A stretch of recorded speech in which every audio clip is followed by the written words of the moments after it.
statement tungkol dyan. Ito, pakinggan natin yung balita ng TV5 according dito. And then, usapan natin kung ano ba yung pinakamagandang gawin natin sa sitwasyon na to. Nakakagulo lang daw si Attorney Harry Roque sa diskarte ng defense team ni dating Pangulong Rodrigo Duterte sa ICC. Ayon mismo yan sa abogado ni Digong. Buwelta naman ni Roque, hindi siya nakikialam. Nasa frontline ng balitang yan si Mon Gualvez. Attorney Nicholas Kaufman versus Attorney Harry Roque. Yan, kasi ganito ang nangyari. Para lang din alam nyo yung history kung bakit si Alvin nagkaroon ng access kay Attorney Kaufman. Kasi ang talagang meron lang exclusive na access at request din yon ng mga Duterte. Ang may exclusive access lang talaga is SMNI.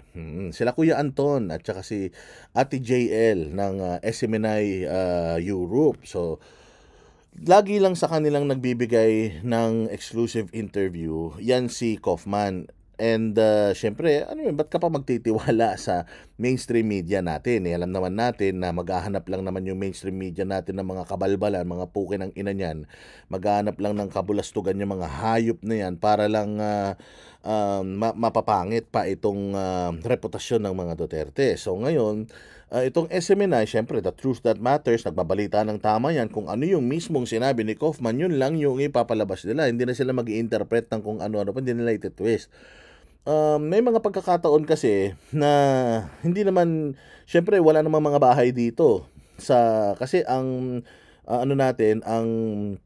SMNI Europe natin, nakabase yan sa Spain at saka sa Belgium. So medyo malayo din yan. Kailangan din nila syempre umuwi para to get something, mag-asikaso kasi hindi lang naman yan ang kanilang gawain. So may mga pagkakataon na nandiyan si Attorney Kaufman nang walang SMNI. So lagi daw naghahanap si Attorney Kaufman ng SMNI kasi lalo na kung meron siyang i-announce. At pag wala ang SMNI, itong ating SMNI Europe Bureau parang nakiusap kay Alvin and Tourism na, sir, baka pwede ikaw na lang mag-interview sa kanya, tapos bigay mo na, ito lang yung mga tanong, binibigay lang yung mga tanong, tapos ini-interview na ni Alvin. So si Alvin ngayon nagvi-video and then binibigay yun sa ating news bureau sa Europe para may balita natin. Minsan naman, live interview ni Alvin, kinukuha na lang natin. So, pinapayagan tayo ni Alvin na gamitin yung kanyang video. And yung si Attorney Kaufman din ang nagbigay ng go kay Alvin and sa SMNI na magano kayo, okay lang. Pag meron kayong tanong, ito yung number ko, send nyo lang yung tanong and then I will answer. So, ganon. Kaya si Alvin, nakakakuha siya ng mga sagot kay Kaufman kahit na wala si Kaufman, hindi niya na-i-interview. He can actually send messages para sagutin ni Attorney Kaufman. And lately, medyo hindi tayo nakakakuha ng balita dyan sa The Hague. Kasi nga, isang beses na nagpunta dyan si Ma'am Hanilet na na muntik pa siyang hindi makapasok. And then paglabas niya, meron siyang sinasabi na hindi daw nakakausap ni Pangulong Duterte yung kanyang abogado.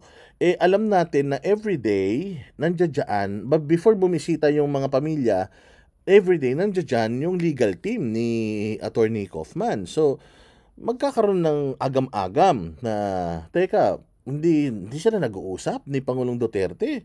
Samantalang araw-araw nagpupunta naman si VP Sara dito, hindi naman sinasabi ni VP Sara na nagrereklamo si Pangulong Duterte na hindi nakakausap si Kaufman. And parang ang isa pang medyo na weirdohan ako sa sinabi ni Ma'am Hanilet nung kanyang interview is si PRD daw nagtatanong sa kanya kung kailan siya uuwi. As far as I know kasi, si Inday Sara araw-araw naman nandoon. And kung lagi naman siyang binibisita ni Kaufman at si VP Sara ay abogado na on top of yung legal team, nagmamanage ng legal team ng defense team ni Pangulong Duterte, magtatanong si Pangulong Duterte bilang abogado siya, magtatanong siya doon sa mga nakakaalam kung kailan siya uuwi. Kasi imagine niyo i-picture out nyo to. Ako si Pangulong Duterte, presidente ko ng Pilipinas, ang tali-talino ko. Tapos, prosecutor pa ako. O, 'di ba? Alam ko pa yung kalakaran dito ng mga dito sa ICC. Papasok yung isang tao na walang exposure sa kaso, tapos tatanungin mo, kamusta yung kaso ko? Okay lang siguro kung normal na tao si Pangulong Duterte, pero kung si Pangulong Duterte that he is, alam natin na he will not ask you questions na hindi mo kayang sagutin, 'di ba? And I think na yung question na kailan ako uuwi is something na hindi masasagot ni Hanelet. Unang-una sa lahat, hindi naman siya ang lawyer, hindi naman siya abogado. So, I don't know kung naglalambing lang ba si Pangulong Duterte, pero kasi yung binitawan niyang salita doon sa Duterte Street na na nagtatanong nga siya sa akin kung kailan uuwi. Bakit po kayo ang tinatanong, hindi ang abogado? Hindi nga daw sila nagkikita ng abogado niya. I mean, nawindang ang sambayan ng Pilipino na parang si Kaufman is always there na hindi sila nag-uusap ni Duterte. Pero on the other hand, si VP Sara everyday, kada punta yun, kasi Monday to Friday na ang bisita, tumatayo siya sa labas at sinasagot niya lahat ng tanong ng mga tao, at hindi naman niya sinasabi na hindi nagkikita si Kaufman. Kasi kapag may tanong tungkol sa kaso, yung mga Pilipino, ang sinasagot lang ni VP is, the lawyer sila ang nakakaalam. Di ba? Lagi lang ganun. Ma'am, ano po ganito? Hindi ko ako makakomment kasi si Kaufman ang nag-aasikaso niyan. So, parang ang statement ni VP Sara is si Kaufman always on top of the situation. Pero sa statement ni Hanelet, parang si Kaufman walang ginagawa. At parang galit si PRD kay Kaufman na hindi sila nagkikita. So ngayon, mga kababayan, sinong paniniwalaan natin? Sinong susundin natin? Pero kung logic nga, kung mag-iisip kayo, madaling malaman kung sino yung nagsasabi ng totoo. I wouldn't say na si ganito hindi nagsasabi ng totoo, si ganito hindi nagsasabi ng totoo. Pero kayo na po ang bahalang mag-speculate kung sino ba talaga yung nagsasabi ng totoo. Again, ito si Kaufman ay pinili personal ni VP Sara. Bakit? Because VP Sara is also a lawyer. At hindi ito pipiliin ni VP Sara kung alam niyang hindi magaling ito. Kasi alam niya na time is of the essence.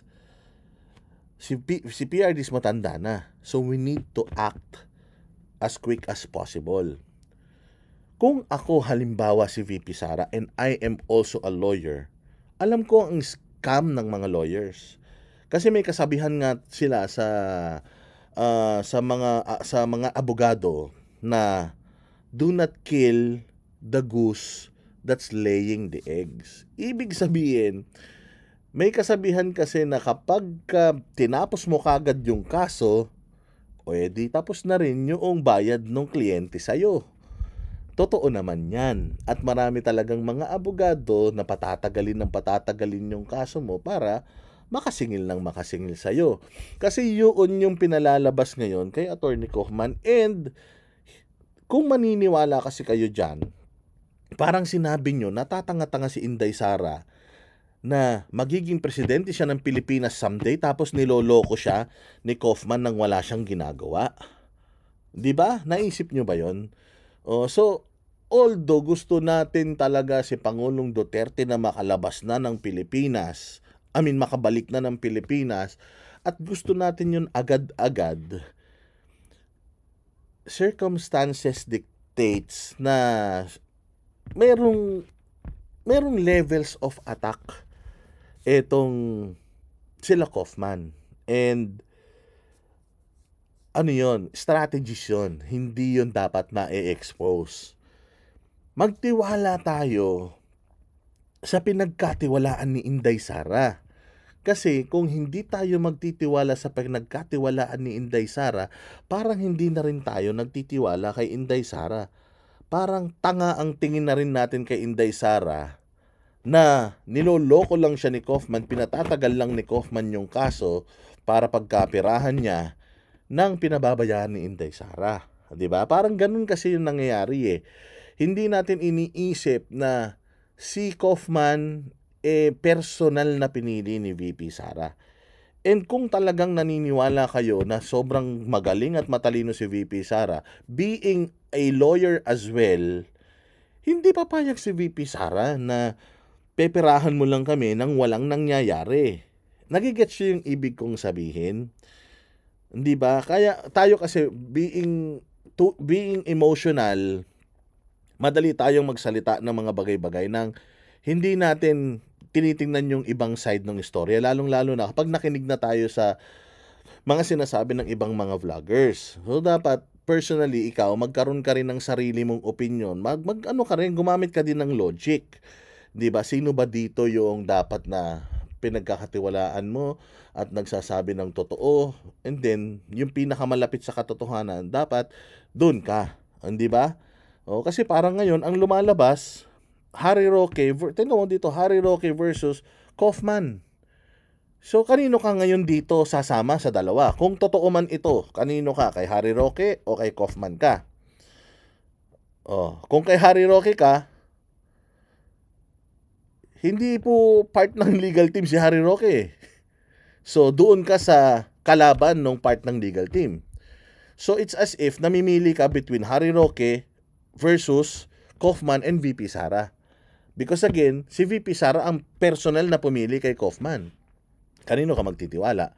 Kay Harry Roque kalahi ko eh. Kaya lang kahit anong tiwala mo kay Secretary Roque na dahil Pilipino siya, wala siyang magagawa sa kaso kasi hindi siya in the first place involved sa kaso. Hindi rin siya advisor, hindi rin siya advisor or consultant. And as far as nakikita ko yung dynamics nitong si Kaufman at si Roque, hindi talaga sila magkasundo.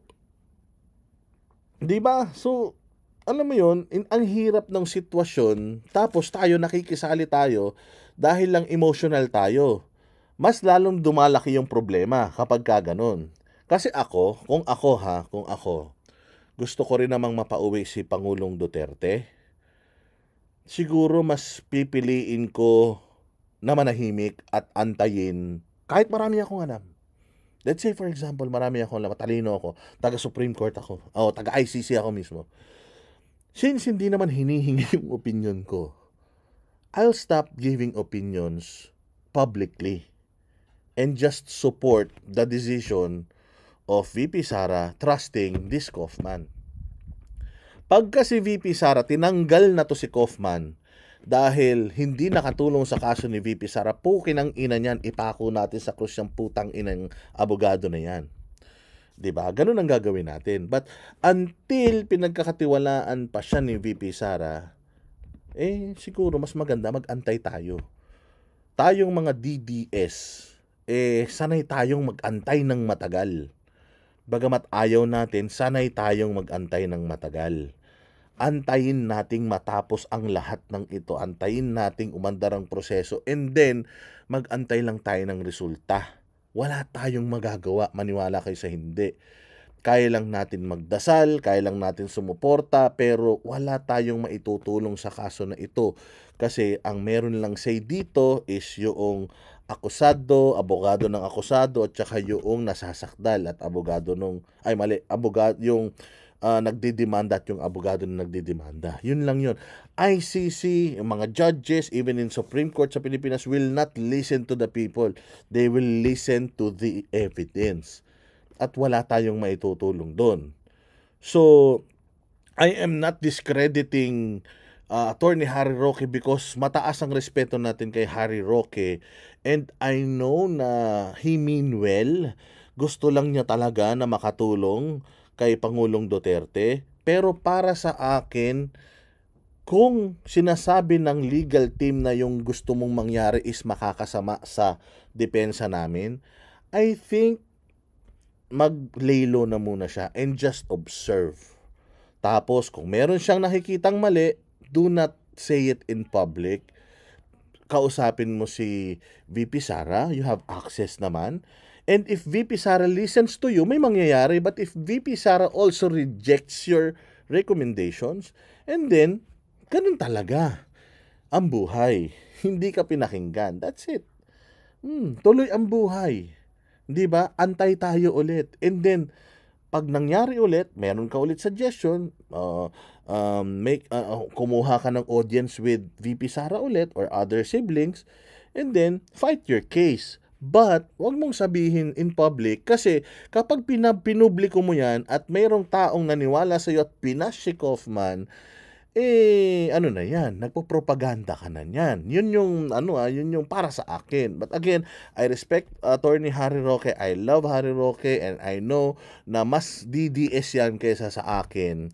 Pero I think it will help, it will be beneficial to all na since hindi ka naman part ng team, just let the legal team do their job. Hindi ba? Okay, diretso. Sa Facebook post mula sa page na Alvin and Tourism, ibinahagi ang written interview niya kay Kaufman na siyang lead counsel sa ICC ni dating Pangulong Rodrigo Duterte.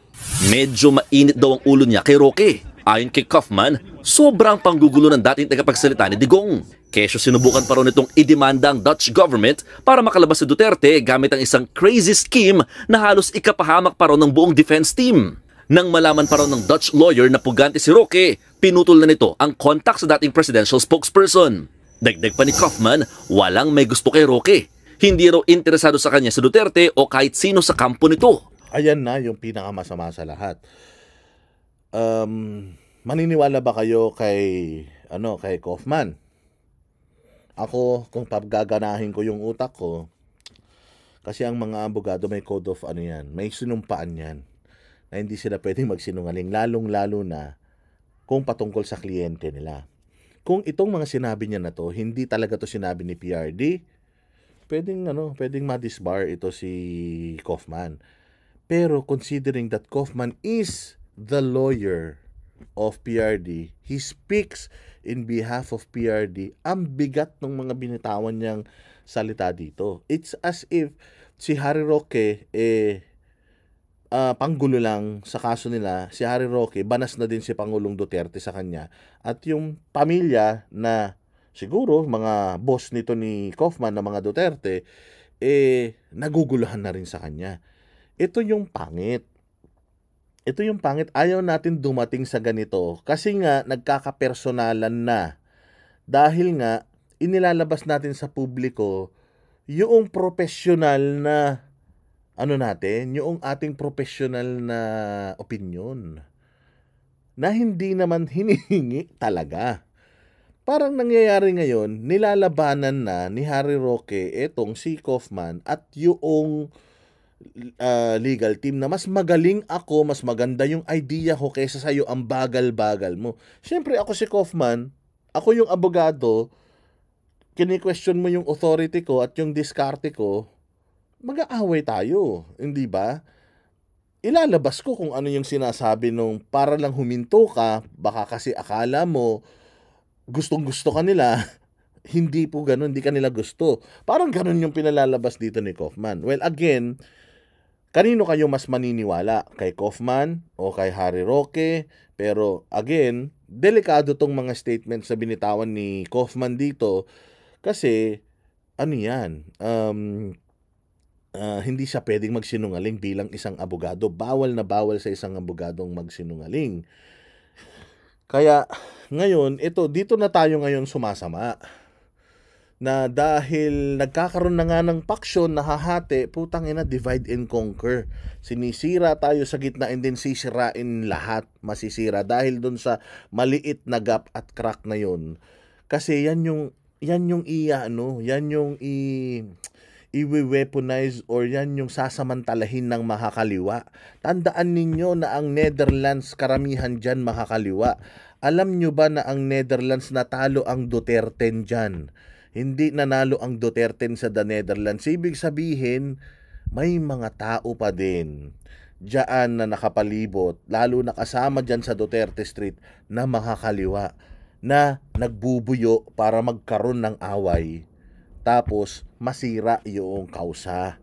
Yun yung problema. At ito na nga, nakikita na nga natin, unti-unti nasisira na yung cause natin. Wala nang mga OFW na gustong magpunta kasi si ganito ang organizer. Kami ang pupunta kasi si ganito ang organizer. Pangit kasi para na tayo mismo nagpapasikatan, nagpapasiklaban kung sinong pinaka malapit at pinakamalapit sa mga Duterte at pinakamagaling mag-organize. Yun yung problema natin na dapat nating ayusin. Kung gusto natin na marinig ang boses natin, dapat sama-sama tayo, isa lang ang isinisigaw natin, walang personal na agenda.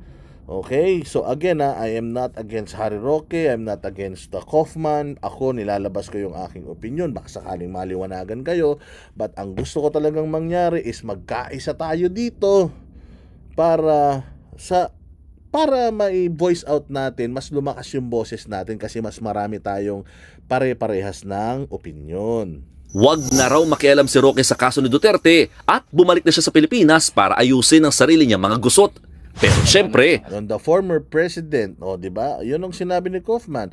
The former president told Harry Roque or said, wag ka na makialam sa kaso, bumalik ka na sa Pilipinas, ayusin mo na yung kaso mo because may problema din talaga si Harry Roque. And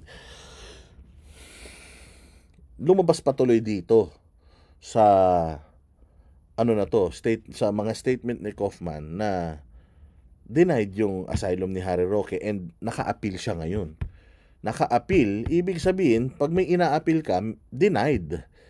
Di ba? So yun yung problema, na ang laki pa ng problema mo sa asylum mo, tapos nagfo-focus ka dito. So I think you'd rather, para sa akin, si Attorney Harry should focus on yung para sa sarili niya muna. Total, may umaasikaso naman kay PRD.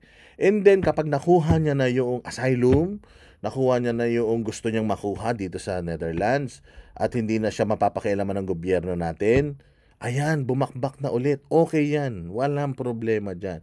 Kasi, ang pangit, nagbabatuhan ng hindi magandang mga statement. At ito ang sagot ni Harry Roque doon sa patutsada ni Kaufman. palaban si Roque. Dinipensahan niya ang sarili. Wala raw katotohanan ng sinasabing nakikialam siya sa kaso ni Duterte. Wala rin daw siyang mga pahayag na nakakadiskaril sa diskarte ng Duterte team. Hindi naman talaga totoo na ako'y nakihimasok. I adhere to the strictest ethical standards. Ayun. So, di daw siya nangihimasok. Pero hindi ko lang alam kung sinagot niya dito sa vlog nila ni Maharlika kung totoo ba yung sinasabi ni Kaufman na they tried to sue the Dutch government, because again, if ito para sa akin lang, you are suing the Dutch government, tapos nakikiusap din tayo sa Dutch government na kunin siya, ilabas siya dyan at maging host ang Dutch government ng interim release niya. Paano tayo igagrant ng Dutch government? 'Di ba? Kung inaaway natin yung Dutch government. I mean, yun lang yung sa akin. Pero again, mas matalino sila sa akin kasi abogado sila eh. So mas alam nila. Yung sa akin lang naman is inano ko lang.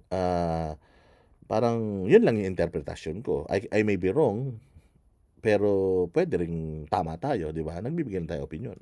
At alam ko na isa sa pangunahin talagang rule of ethics ay huwag maghihimasok sa kaso ng iba. Inamin Wag manghihimasok sa kaso ng iba. Pero kinikriticize mo yung mga galaw ni Kaufman. So, pag kinikriticize mo yung mga galaw ni Kaufman, sa bagay, it's within his freedom, di ba? It's within his freedom. Pero ito isipin mo, kayo mga nanonood, it's within his rights na magsalita kung hindi niya gusto yung ginagawa ni Kaufman. Pero sa tingin nyo, na mga kababayan ko, nakakatulong kaya sa kaso ni Pangulong Duterte itong pagbabatikos ni Harry Roque kay Kaufman? O ilagay niyo dyan sa comment section kung nakakatulong o hindi. Kasi tama naman siya. I am not interfering kasi hindi ko naman sinasiksik yung ano ko sa inyo, yung sarili ko sa inyo. Pero nagbibigay ako ng opinion at ang aking opinion ay pwede kong ibigay. Dapat kong ibigay. Di ba? Opinion ko yan eh. So, anuhin ko yan? Kumbaga karapatan ko na sa malayang pagpapahayag, sabihin na hindi ko gusto yung ginagawa mo. Pero ang tanong dito is, nakakatulong ba yon o hindi? Din ni Roque na ginusto niya rin maging miyembro ng legal team ni Duterte pero hindi na nga ito natuloy dahil sa personal niyang issue. Pag sinabi po kasi naghihimasok sa kaso, ito yung kaso na hinahawakan ni Kaufman sa ICC. At mula naman na naging malinaw sa akin na ayaw niyang makipagtrabaho sa akin, hindi ko naman pinagpilitan ng sarili ko. No? At binigay ko naman ng... Tama naman yun. Hindi niya pinilit yung sarili niya. So, hindi siya nanghihimasok sa kaso. Pero nagbibigay siya ng opinion tungkol sa kaso. Ang tanong na lang dito is, nakakabuti kaya yung opinion ni Attorney Harry sa kaso o hindi? Kayo nang bahalang sumagot dyan. Yun lang ang tanong. May ita pa siyang sasabihin dito. At mula naman na naging malinaw sa akin na ayaw niyang makipagtrabaho sa akin, hindi ko naman pinagpilitan ng sarili ko. No? At binigay ko naman ng buong-buo kong tiwala kay VP Sara nung pinili niya itong si Kaufman. Yun ang hindi ko nagustuhan sa sinabi ni Harry Roque na binigay ko ang tiwala ko kay VP Sara nung pinili niya yan. Hinihingi ba ni VP Sara yung tiwala mo? Yun ang tanong. Hindi ba? Kasi baka mamaya magalit si VP Sara dito sa statement na to. Ha? Binigay mo yung tiwala mo sa akin sa pagpili ko kay Kaufman? Ikaw ba nagbabayad ng attorney's fee ni Kaufman? Hiningi ko ba yung opinion mo nung kinuha ko to si Kaufman? I mean, parang sinasabi niya dito, parang medyo may hint of entitlement si Attorney Harry Roque dito. Parang sinasabi niya na, pinagkatiwalaan kita, inday, nakunin mo yan. Parang gano'n. Which is, hindi naman tayo magkamag-anak. Hindi naman kita tatay, tsuhin, uncle, tsuhin, ninong. So, kukunin ko si Kaufman whether you like it or not. Magtiwala ka o hindi, kukunin ko si Kaufman. Dahil sa tingin ko, si Kaufman makakatulong sa tatay ko. Di ba? Hindi, parang ano lang, hindi ko lang nagustuhan. Baka ano lang to. Baka hindi, lack of better term, ika nga, ni Harry Roque. Pero medyo may sense of entitlement yung statement na yon. Pili ko, no? At binigay ko naman ng buong-buo kong tiwala kay VP Sara nung pinili niya itong si Kaufman. Lahat daw ng ginagawa niya. Pwede rin naman sinabi niya yun na nung pinili niya si Kaufman ay okay din naman sa akin yun. Boto rin naman ako sa ginawa niya sa pagkuha niya kay Kaufman. Pwede bang ganun yung ibig sabihin nun? Pakilagay nga sa comment section. Baka nami-misinterpret ko kung ano yung ibig sabihin. Kasi parang sa akin ang dating is, pinagkatiwalaan ko naman siya na kunin niya si Kaufman. O baka iba lang yung ibig niya sabihin na nung kinuha niya si Kaufman, nagtiwala naman ako kasi okay naman talaga yan si Kaufman. Pwede bang ganun? Di ko lang kayo nang bahalang mag-correct kung alin ba yung pinakatamang Pero parang hindi lang maganda yung dating sa akin nung sinabi ni Harry Roque na na hindi ko lang at ibinigay ko naman sa kanya yung buo kong tiwala nung kinuha niya yan. Ay para lang sa pagmamahal niya sa dating Pangulo. Sabi niya, hindi ito crazy scheme kundi sincere na legal remedy. Ang gusto lang daw niya bilang isang foot soldier ng mga Duterte ay ang Ayun pa yun, yung foot soldier ng mga Duterte. Di ko alam kung sino ang nagbigay sa kay Attorney Harry Roque ng sabihin niyang foot soldier siya ni foot soldier siya ni PRD. Foot soldier meaning part of the army mo. Ano ba ibig sabihin ng foot soldier? Tingnan nga natin sa mahiwagang kaibigan natin ChatGPT. Foot soldier meaning ano yung ibig sabihin ng foot soldier? literally refers to a member of the military who fights on foot. Okay, so ano yan? Figuratively, someone who does the basic, hard, or routine work in an organization, especially the one who follows orders without question. So, she started a foot soldier in the campaign. Ayun yung example eh. Ayan, so someone who does the basic, hard, or routine work in an organization, especially one who follows orders without question. So, are you following an order? Is that the order of the VP Sara or Pangulong Rodrigo Duterte? Because if you're a foot soldier, according to what I read here, susunod ka doon, may amo ka. At gagawin mo yung mga bagay according doon sa gusto ng amo mo. The question is, yung ginawa mo bang yan is sinabi nilang gawin mo for them? Yun yung question. Balik ng buhay si Digong sa Pilipinas. Samantala, tinutulan ng Office of Public Counsel for Victims ng ICC ang hiling ng kampo ni dating Pangulong Duterte na ipagpaliban ng desisyon kaugnay ng jurisdiction. Yon, so ayaw nang i-delay pa yung jurisdiction. Yung hearing. So gusto na kasi nag-apply nga si Kaufman. Ang boses ng masa hindi natatakot. Katotohanan lang, di kami nalulunod. Walang bahid ng sismis, lahat ay totoo. Kahit sino ka pa, pag mali ka babanatan ka. Walang pinipili kulay, wala kaming kinikilingan. Basta para sa bayan, kami lalaban. Pagdama palakpakan, pag mali banatan. Di matitinag, di matatakot, para sa bayan tuloy ang sigaw. Sa harap ng kamera, walang halong takot. Mga baluktot, lahat kayo'y tutumba. Ang hustisya at totoo, yun lang ang mahalaga. Kahit sinong harang, di kami matitinag. Walang pinipiling kulay, wala kaming kinikilingan.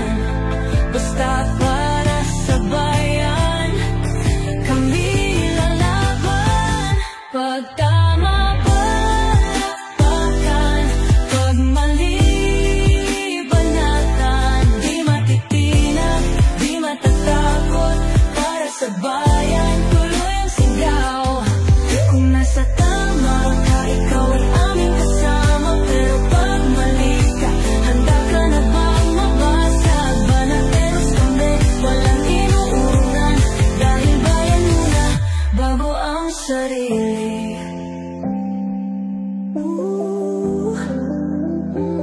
Bago ang sarili.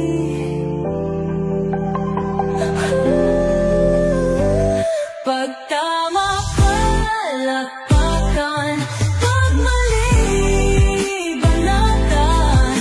Banateros ang sigaw, katotohanan ang laban.